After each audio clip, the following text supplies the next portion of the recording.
At the end of the day, I asked myself one question: can I take one more step? And usually the answer is yes. So if you can answer that question and not take another step, that is real failure. That is real quitting.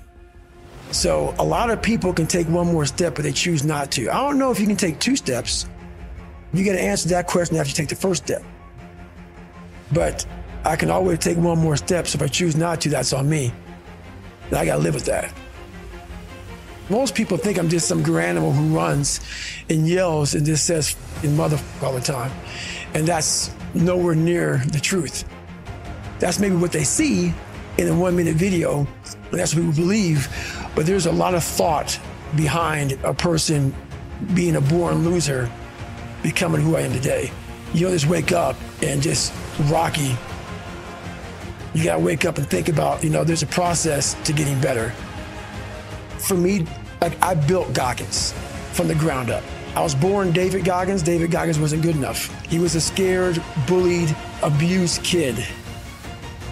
That kid, whenever something got tough, no matter how hard I trained, no matter how ready I was, whenever something got tough for me, David Goggins, the real David Goggins, would come out and he would quit. So I realized this over a period of time.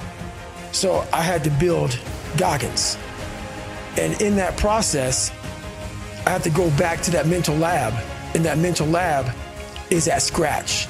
That mental lab is in that trained humility. And so that's where I get better.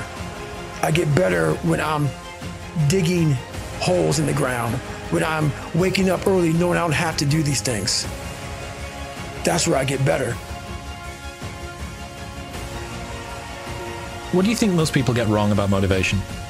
They think it's a permanent fix. They think it's something that is a constant.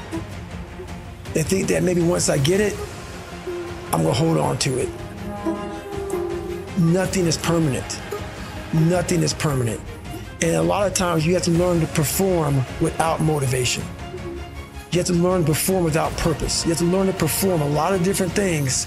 And that's what people think. They think I need to have this motivation to work out, to study, to be better. So if they don't have it, they just don't do it. And that's where you fail. You have to learn to train your mind well beyond motivation. If you have motivation, that's great. That's some kindling to the fire. All it takes is a little bit of a spark, you can burn a whole forest up. But motivation, you have to learn to exist without it. You have to be your best self when you're least motivated. And that's the tricky part about all that. Motivation is just a word. You have to have these different things in your mind on where you want to go and know that motivation is not going to get me there, because I'm not going to always be motivated. Learn to pick yourself up on your own. You got to be your own coach. I'm trying to build people up. I'm trying to armor their mind. I'm trying to get them to belief, because this world we live in is tough.